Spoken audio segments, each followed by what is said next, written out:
Welcome to Scoop World Orders. Monday is Penn State week, the week we've all been waiting for, the biggest home game of the year by far. Really excited about this one. Huge recruiting weekend coming up. A lot of South Florida Express kids are going to be coming up. We're going to get into that with Bill Greene. Get into his prediction, what he thinks of the game thus far.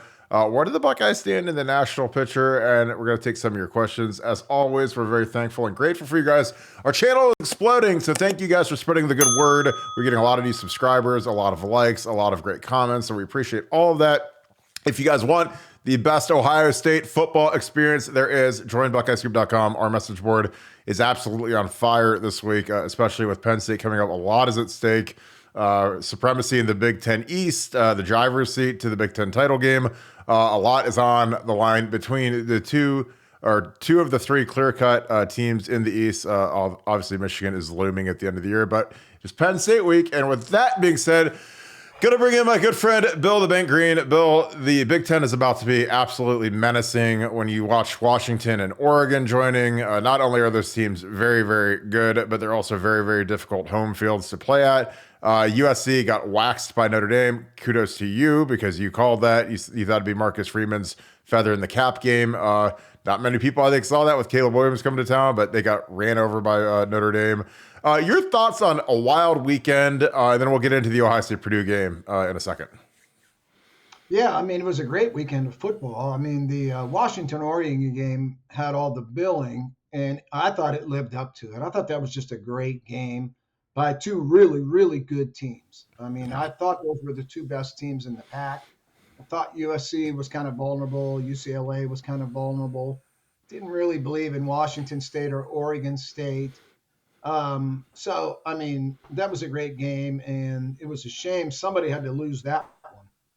And you know, when we go to the 12-team playoffs, those teams won't have anything to worry about. But now Oregon has a lot to worry about. They have to run the table the rest of the way and beat Washington in the end.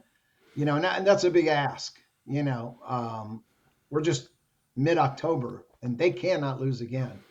So, but I thought that was the highlighter last week. I probably am in the minority, but I think Bama's getting better. And they have a long way to go, you know, to be where they need to be.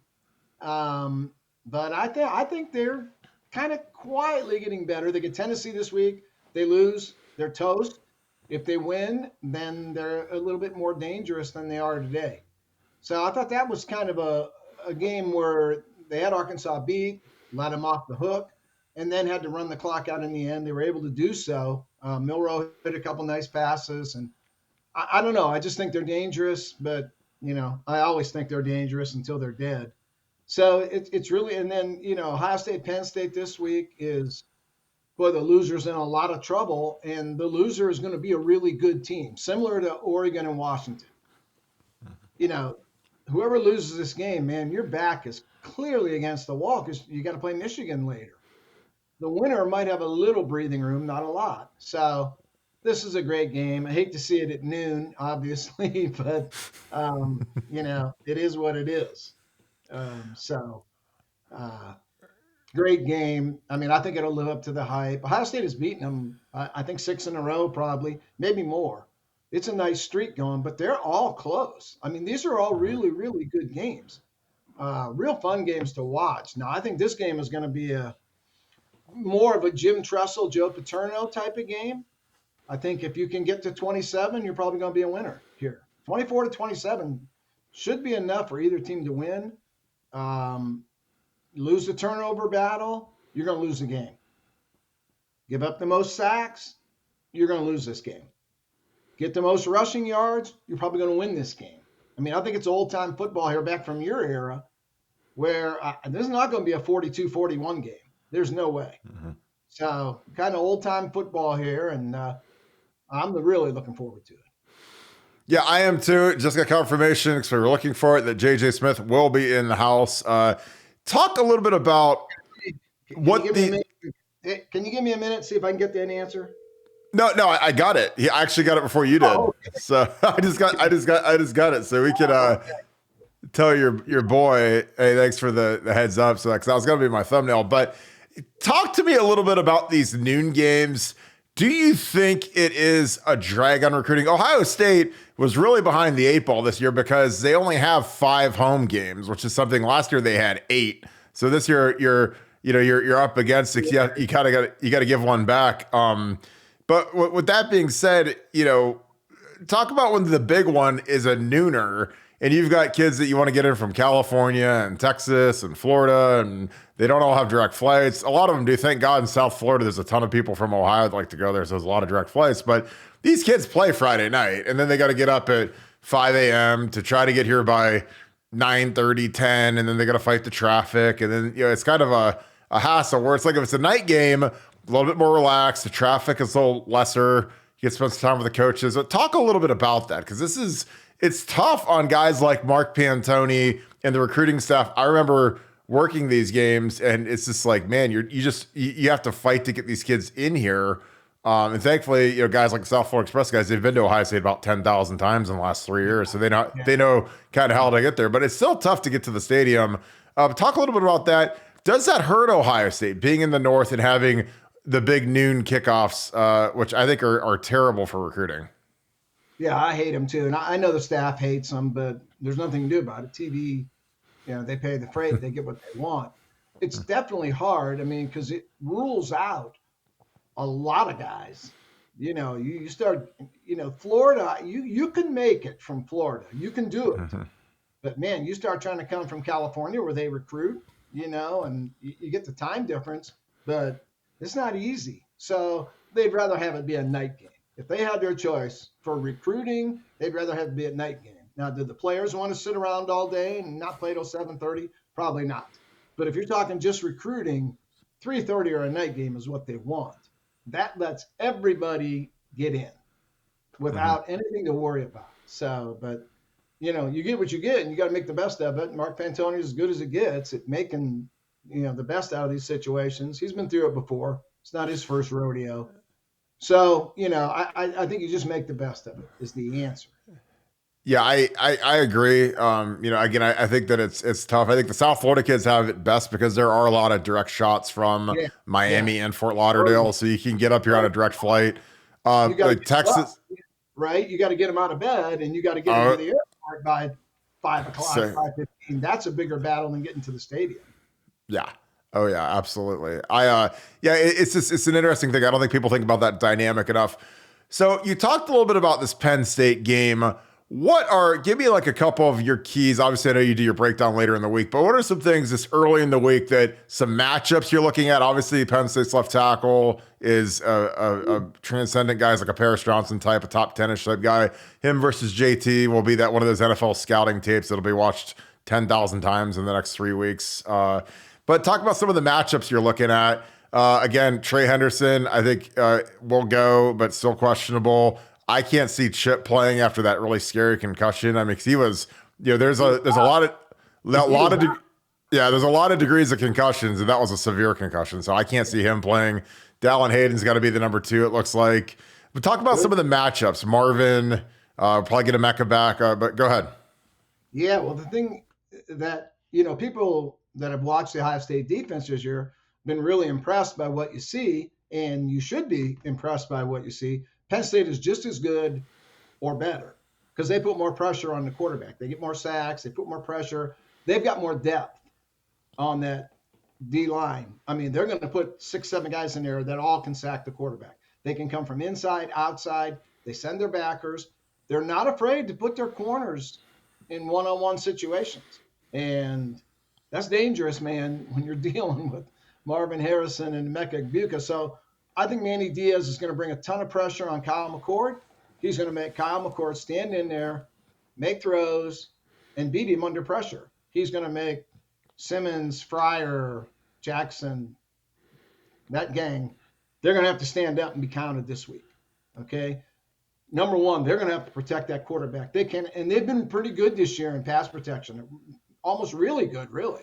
A few sacks, few leaks, but not bad. But the run blocking has to be better. You can't get into this game where McCord has to throw it 45 times because you cannot run the football. Okay? And Ohio State has had a lot of trouble running the football, and nobody runs it on Penn State. So is this the week Justin Fry's guys play their best game of the year? They keep McCord clean and they run that ball on Penn State. If they do, they're going to win the game. Home field advantage, quarterback. I would favor him Cord over Drew Aller and Drew's first big road game. If you look at the coaching matchup, Ryan Day has always gotten the best of James Franklin. So there's a lot of advantages for Ohio State here, but those can all be negated if that O line gets dominated. Then all those lovely advantages go out the window. So you want one big key? It's that O line. That O line gives McCord time. McCord has been really good when given time too. I mean, he'll find people and hit them. Now under pressure, like most quarterbacks, he has not been as good. He's not a guy that's going to break, contain, and run for a ton of yards like Justin Fields would. He has to be kept clean. So those would be my early keys. The key is the Ohio State O-line. They have to outplay the Penn State line. There it is. Because I think these are mirror teams defensively. So which O-line takes control?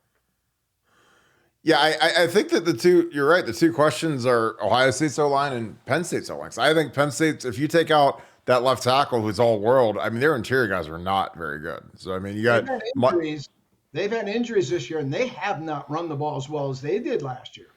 Because they bring back Katron Allen and Nick Singleton are back. Those guys are really good running backs. And they haven't faced all that good a competition yet this year. And they have not run the ball as well as they thought they would this year. They thought they would be able to run it a lot better than they have, which would take a lot of pressure off Drew Aller. What they've done this year is they've tried to take pressure off Drew Aller, but they're just not running it as well as they thought they would. So, when we talk next week, and if you tell me which O-line dominated their opponents, that team's going to win the game. Maybe by 10 points or so. If one O-line dominates and the other O-line gets crushed, the team whose O-line plays well could win by 10, 13 points. This is just not a game you're going to want to fall behind either, behind these defenses. So I agree. You get control of the game early, then you play it, from your style. You play it the way you want to play it. Get down 17-3 at halftime. And you're not playing it the way you want to play it anymore. You're playing it the way the other guy wants you to play it. And I don't think either of these offenses are really geared to do that. So I think getting the lead is key and playing it the way you want to play it. That really helps your play calling. 17-3, it's a lot easier to call plays than when you're down 17-3. Yeah, I totally agree. I think that the key to the game, honestly, and this will sound wacky after last week, but we actually ran some read option finally. And again, magically, the offense, we got a lot of rushing yards in the red zone, a lot of rushing yards. Kyle McCord pulled it once for the first time ever, got like 10 yards. It was so scot-free, butt naked that they didn't even think to go after him. What did that add to the offense? Again, I know that Devin Brown, they're making him into the whatever, Tate Martell, Tebow, whatever. But I think that in the red zone, you equate numbers, and it's just a lot easier to find lanes when you basically have an extra guy in the box to block, which is your tailback. Do you think we see that again? Do you think it's just a gimmick they want to get on film? Do you think that that's something going forward? Because I think that obviously the next thing is going to be the jump pass. They're going to do the same exact play. He's going to stop and he's going to hit Cates over in the end zone this week, because that is just it's just too easy when you're doing that lead play, because that's exactly what Florida did. That's why Tebow had 50 touchdowns. Do you think we see that this week? And do you think that it helped open up the running game? Because I thought the scheme was much better this week. And now, granted, Purdue stinks. Again, that's the thing I keep telling people. I'm like, look, but again, Youngstown State isn't as good as Purdue, and neither is Western Kentucky and all these others, Indiana. So Purdue stinks, but we ran it better against them than we did Youngstown State. But what are your thoughts on opening up the game with some Devin Brown and Kyle McCord actually pulling it on a read option? Well, I would not play Devin Brown. I think there aren't going to be a lot of possessions in this game, and I wouldn't throw away one possession. I would not play Devin Brown, because in a close game against Penn State, when Devin Brown goes on the field, everyone knows what he's not going to be throwing the ball all over the lot. They're not going to risk that. He hasn't thrown enough passes this year. That high pop he threw to Brandon Ennis aside, they're not going to. So when he goes in the game, he's going to run the ball. So I wouldn't do it. I do like McCord running read option because they're not going to look for that at all. I don't think. And then it kind of brings up, why did they use that last week? They didn't need it to beat Purdue. Did they do it just to make Manny Diaz stay up all night wondering about it? It kind of makes you wonder, why did that get used last week? I mean, it made me wonder that.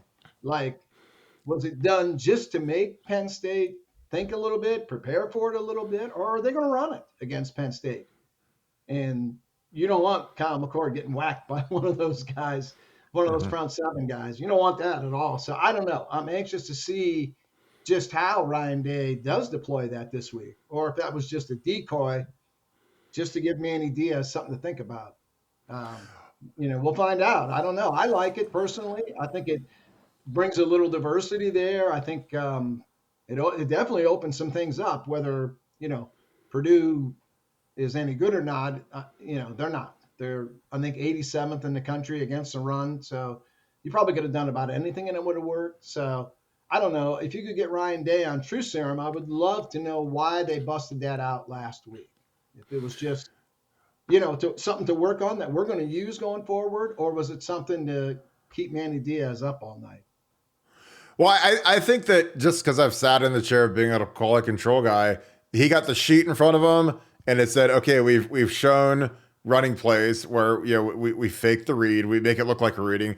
We haven't pulled it a single time all season. I've charted every game, I've watched every game. And so he saw that and he's like, wow, that's a crazy tendency. When you absolutely never pull it, then all of a sudden they're not going to honor it. It's like the boy who cried wolf. Eventually, if you never pull it, they're not going to honor it. So you got a backside end crashing down, because that's the problem when you run that scheme is you leave the backside end unblocked because he's supposed to be red. But when you never read him, he just runs down plays from behind. So they finally pulled it.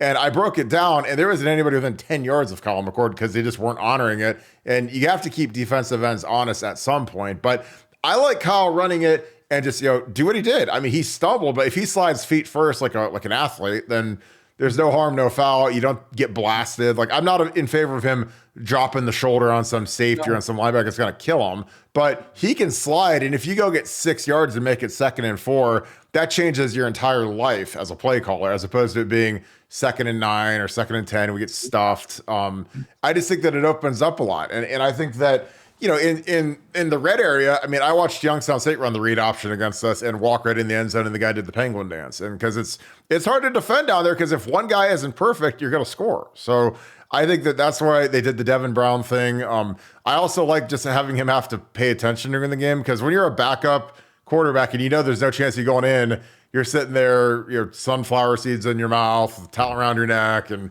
little beanie cap on. And when there's a chance he could go into the game, I think it keeps his attention up. Because again, these quarterbacks are, you see how these quarterbacks fall like flies, like in the NFL and in college football. And it's like, these guys got to be ready to rock, like on a plays, especially against a guy like Chop Robinson in Penn State. Because that guy, if he gets through, he's going to hurt you, So again, I think it's good to keep the backup quarterback active. But I agree. I think it's going to be a tale of the offensive lines. I really do. I think that these are probably the two best defensive lines that each respective offensive line has faced. Because I think, Ty Leak is playing out of his mind right now. Mike Hall's been effective. I think JT and Jack just had their best game combined. Now, granted, Purdue was down to their 9th and 10th offensive linemen. So, they were able to finally eat a little bit. But I just think that, our Ty Leak, I think, has been the best player in the front 7 so far. And I might be crazy, but he's made a lot. I've always, you can go back and see what I've written game reviews going back 2 years now. That guy's been one of my favorite dudes. Like, I didn't think they played him enough last year. And, maybe he was out of shape. He looks out of shape now, but he sure makes a heck of a lot of plays. No, I really like those tackles. And, they're going to be huge this week. That's for sure. I mean, Penn State can run the football. I think they can. They haven't done it yet, but I think they should be. I should say they should be able to run the football. They got enough guys back on that O-line. Those two backs are really good. So, Hall, Ty Leak, those guys are going to have to play really well this week. If they stuff that Penn State O-line, there's probably no way Ohio State will lose this game, because Penn State at that point is going to score 10 or 13. You know what I mean? So you tell me which O-line dominates, and I'm going to tell you who won the game next week. There's no way both O-lines dominate and this thing ends up 38-35. There's zero chance of that happening. So yeah, I totally agree there. In terms of depth players, we saw a little glimpse of the future. We saw Carnell Tate get some run and some targets. We saw Brandon Ennis, first catch, first touchdown. Do those guys deserve more play? Because I know Julian Fleming is the coach's favorite. Everybody loves him, but it's like that Ennis play is better than anything I've ever seen Julian Fleming do on the field. And I'm not trying to talk down about Julian, but like Brandon Ennis is a different animal now. You put him out there, you put Tate out there. Those are fear factor guys that can take it to the house. Because when Brandon got it, he was scoring. I mean, he is like, man, this might be the only ball I get all year. I'm putting this thing in the end zone. And like I watched it and I was like, wow. I mean, that'd be a dominator in the slot. I mean, they had him out wide.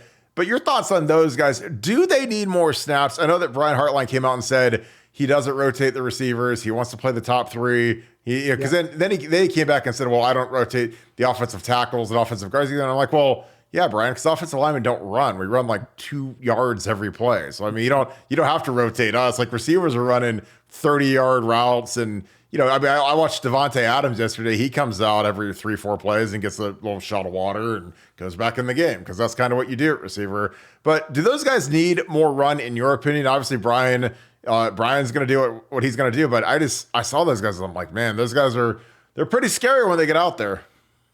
Yeah, Tate has been really good all year when he gets in there.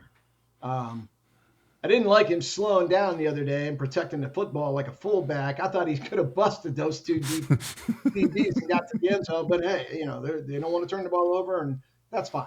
But Carnell has looked really good. I know they like Julian Fleming. They like him a lot. Dude, and he blocks his tail off. I mean, he kills people in the run game. But if you're looking, who would I throw it to on 3rd and 7 late in the game? If Marvin and Emeka are out of there, I'm going to throw it to Tate over Julian. I really am. I just haven't seen Julian. He's been there a while. He's not a freshman. You just have never seen that impact in the passing game that you thought would be there when he came in as the top wide receiver in the country. His high school film was out of this world. Just haven't seen it. And like I said, I know they like Julian a lot. He busts his tail every play, does the right stuff.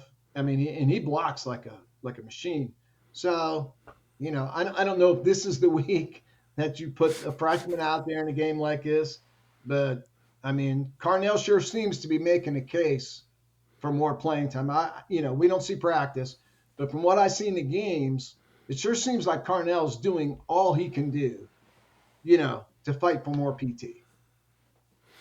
Yeah, I think that, and he does everything right off the field. He's a monster in the weight room. He's greatest kid in the world. This is college football, as we're finding out, and we've always known, is a war of attrition. And these seasons are getting longer and longer with championship games. They're going to expand the playoffs. So you need to get these depth pieces going. Because, I mean, you look at Georgia, like Brock Bowers is out. We lost to Mecca. Trey's been out.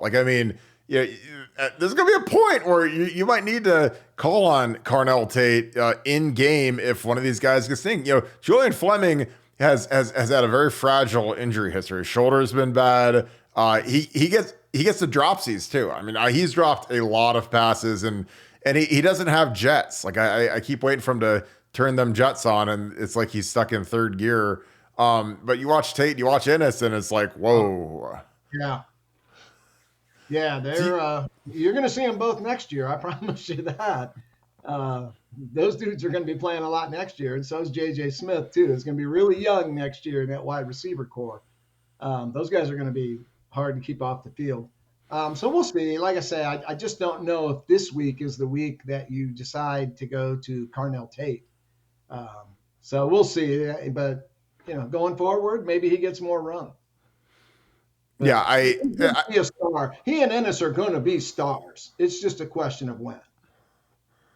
Yeah, I totally agree. I think it's going to be it'll be one of those things where next year it's going to be the SFE show out wide, because I mean, I don't know how you keep JJ off the field, especially if Marvin and Emeka are gone and Julian might be gone, and then all of a sudden you look at that room and They don't like Jaden Ballard. He never plays. He was a punt returner this week finally, but he just, for as long as he's been there and as fast as he is and as much buzz as I've heard about the kid, when they needed a guy against Georgia, they went to Xavier Johnson, and Jaden was standing there watching. So, you can read the tea leaves eventually. And, like I said, Brandon Innes scored a touchdown before Jaden, and Jaden's been there for 3 years now. So, but we'll wrap this thing up. But yeah, this will be a big recruiting weekend. Any final thoughts as we get into the season? Like I said, the Big Ten's about to be absolutely insane when we had Washington, Oregon, SC. But your thoughts on the Buckeyes this week, and just give some final thoughts. Yeah, I think it's going to be a great game. I think it's going to be a game played in the 20s. If one of these guys gets to 30, they're going to win. I think it's going to be old style football. I think Jim Tressel's going to sit there and be proud. Were Joe Paterno around, it would be his kind of game too. So it's going to be not so much the modern era of football, the passing era of football. It's going to be your era of when you used to play Penn State. When if you got to 30, you're probably going to win. So, and you probably sometimes didn't even need 30. I thought you were going to say 13. You get to 13, the old covered wagon. Yeah. We had the old covered wagon out on the field. I think it's going to be really similar. I think it's going to be a great football game to watch. We'll have more later in the week on the recruiting impact. Get a little more info on who is coming, who's not coming. It's probably going to be mostly these young guys, the 2025s and the 2026s. There was a 2026 quarterback that we saw last summer that was amazing. Will Griffin out of Florida. He is absolutely coming. He may be the top quarterback in that 2026 class. I mean, he was as good as anyone I saw last summer with Tavian St. Clair, the Underwood kid, Ryan Montgomery, whoever you want to mention. That kid was really freaking good. And Ohio State offered him like instantly. So he's definitely coming. So that's one we can throw out there. A little early for 2026, but that guy, that's a guy they can land. I'm telling you, that's a guy they can get. And he could be the top quarterback in the country in his class. So we'll have more on the recruiting later in the week when we finalize some things up. But I mean, college football is not like the NFL. You know what I mean? Where it's a big game every week. The Browns and the Niners, look, it's a great game. There's great games every week. College, man, you get Western Kentucky, you get YSU, you get a lot of really, really bad football games week after week after. Well, not this week. This is the big time here. So, yeah, we'll have stuff on it every day, and it's only Monday, and you already can't wait for this game. I mean, because this is why we love college football. We don't get enough of these games, so when you get them, you got to cherish them. On a 12-game season, you might have 3 or 4 games that you really get amped up about. That it's a coin flip, and this is one of them. So I really can't wait for this. Is that part of the reason you get so amped up? Because you look at the schedule that comes out, you're like, God, we've got Notre Dame, and then we've got, Western Kentucky, Antarctica, Norway, Pittsburgh, whatever. And then you've got Penn State, and then you've got Minnesota and Michigan State, who's terrible, and then you got Michigan. So it's like out of the 12 weeks, you've got like 3 real ones where you got to get ready and go to war. But now with Luke's team kind of peeing the bed. Oh, God. I think we're back to 3 maybe now with Notre Dame, that Ohio State won by this, and Penn State, which could be another game that goes down to the last play, and then Michigan, which is looking like a game Ryan Day better freaking win. We got a long way to go till that. But so let's not skip over this week. But you just don't get enough of these. We're in the NFL. If you root for your NFL team, you have big games every week. Every week is a big game. College is not like that. You got to sit through the Marylands and the Purdues to get to the Penn State. So yesterday's why I don't bet on the NFL, because I would have lost everything I ever had on the Niners game. And it's like some days it's just ain't your day. When McCaffrey gets hurt, Deebo Samuel gets hurt, like everybody gets hurt, then it's like, oh boy. But we saw that Brown front 7 totally destroy that San Francisco 49er O-line. They got annihilated. Which brings me in a close game, a low-scoring game, like I think we're going to see this week, Penn State, Ohio State. That's what I'm referring to. That type of situation there. That San Francisco O-line got killed. I mean, they got blown. You're an O-line guy. You watched it. Oh, yeah. Yes, they had no chance to block that Cleveland front. They got destroyed. Yep. And shout out my boy Jim Shores. He's my favorite NFL coach I played for when I was with him with the Lions, man. That guy is a great coach. So very happy for him. So appreciate you, Bank. We're going to wrap this thing up. As always, thank you guys so much for being a part of this. Again, Bill Green is exclusively on BuckeyeScoop.com. Got to join us, man. Our forums are going absolutely crazy right now, having a lot of fun on there, getting hyped up for Penn State. Noon game. It'll be here before you know it, like 4 sleeps away. So we really appreciate you guys tuning in. If you enjoy this content, please leave us a like, click subscribe, and also click that little bell, and you'll get an alert on your phone every time we go live, so you guys can be ready to rock with us. So appreciate you guys. Again, comment. Who needs to step up versus Penn State? Give me some names. Is it Marvin? Is it Trey Henderson? Is it the O-line? I want your names. And also, who is your early pick for the MVP of the game? How do you see the game going? So write that down in the comments. Shout out where you guys are watching from, what your game plans are. I always love reading that in the comments. I'll read all the comments, and I appreciate all of them. So thank you guys so much. I hope you guys have a great rest of your day. Thank you, Buckeye Nation. Thank you, BuckeyeScoop.com family. All of our new members, we appreciate all of you. All of our returning members, we appreciate you. And all of our soon-to-be members, that's some of you guys that aren't signed up yet, appreciate you as well. You guys have a great rest of your day. Go Bucks.